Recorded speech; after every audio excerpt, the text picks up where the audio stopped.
మే 20వ తేదీన దేశవ్యాప్తంగా కూడా ఇవన్నీ బంద్ చేస్తున్నారు.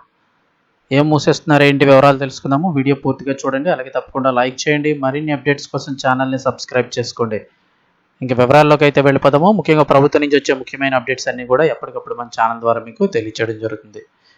వివరాలు చూసి దేశవ్యాప్తంగా మే 20వ తారీఖున మెడికల్ షాపులన్నీ కూడా మూసివేయబోతున్నారు. ఎందుకు మెడికల్ షాపులు? ఎంత ఎమర్జెన్సీ సిచ్యువేషన్లో అయినా కూడా మెడికల్ షాపులు అయితే కనుక ముయ్యరు, ఎగ్జామ్షన్ ఇస్తారు. వాటికి అయితే కనుక అత్యవసర సర్వీసుల్లో లెక్కలో మెడికల్ షాపులు అయితే కనుక ముయ్యరు. అలాంటిది మందుల షాపులు ఎందుకు మూస్తున్నారు అని చాలా మందికి డౌట్ రావచ్చు.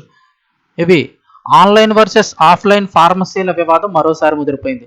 ఈ ఫార్మసీలు అంటే ఆన్లైన్ మందుల విక్రయాలకు నిరసనగా ఈ నెల 20న దేశవ్యాప్తంగా మెడికల్ షాపుల బంద్కు all India organisation of chemist and druggist AIOCD పిలుపునిచ్చింది. ఈ బంద్కు Telangana chemist and druggist association సంపూర్ణ మద్దతు కూడా ప్రకటించింది.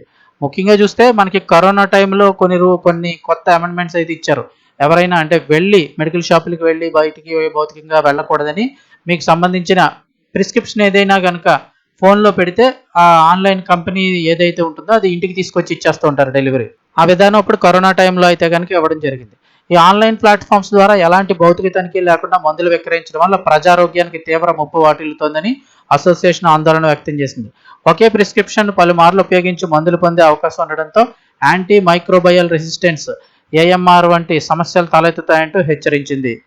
ఇది ఒక్కటే కాదు ఇక్కడ సమస్య, మెడికల్ షాపులకు సంబంధించి వాళ్ళది ఇంకొక సమస్య కూడా ఉంది. ముఖ్యంగా ఏంటంటే కార్పొరేట్ సంస్థలు భారీ డిస్కౌంట్లతో మందులను విక్రయిస్తూ మార్కెట్ సమతుల్యాన్ని దెబ్బతీస్తున్నాయి. ఇదే మెయిన్ రీజన్. ఎందుకంటే మన ఆరోగ్యం గురించి ఏదో జనాల ఆరోగ్యం ఎక్కువ పాడైపోతుందన్న ఈ టెన్షన్ కంటే కార్పొరేట్ సంస్థలు భారీ డిస్కౌంట్లతో మందులను విక్రయిస్తూ మార్కెట్ సమతుల్యతను దెబ్బతీస్తున్నాయి. టీటీసీఈడిఏ నేతలు ఎలామని మండిపడ్డారు. దీనివల్ల గ్రామీణ పట్టణ ప్రాంతాల్లో దశాబ్దాలుగా సేవలు అందిస్తున్న చిన్న చిన్న మెడికల్ షాపుల మనుగడ ప్రశ్నార్థకంగా మారిందని ఆవేదన వ్యక్తం చేస్తున్నారు. కోవిడ్ సమయంలో అత్యవసర పరిస్థితుల కోసం జారీ చేసినటువంటి జీవో 220ని ప్రభుత్వం వెంటనే రద్దు చేయాలని వాళ్ళు డిమాండ్ చేస్తున్నారు. ఈ ఫార్మసీలకు సంబంధించిన జీవో 817ని కూడా ఉపసంహరించుకోవాలని కోరారు. ఆన్లైన్ విక్రయాలపై ప్రభుత్వం కఠిన నిబంధనలు తీసుకురాకపోతే ఆందోళన ఉధృతం చేస్తామని అసోసియేషన్ హెచ్చరించింది. ఓకే, బాగానే ఉంది, కానీ ఇక్కడ మెడికల్ షాపులకు సంబంధించి కూడా కొంచెం ఆలోచించాల్సిన విషయం ఏంటంటే ఎంఆర్పీలకి ఆ మందు వాల్యూకి సంబంధం ఉండట్లేదు. ఇదే కార్పొరేట్ కంపెనీలని మీరు చెప్తున్న వాళ్ళు 20%, 30%, 40% కూడా చాలా చోట్ల డిస్కౌంట్లు ఇస్తున్నారు. అదే మీరు ఒక సామాన్యుడు కనుక చిన్న మెడికల్ షాప్కి వస్తే ఎంఆర్పీ మీద మహా అయితే ₹5, ₹10 తగ్గించి అంత డబ్బులు తీసేసుకుంటున్నారు.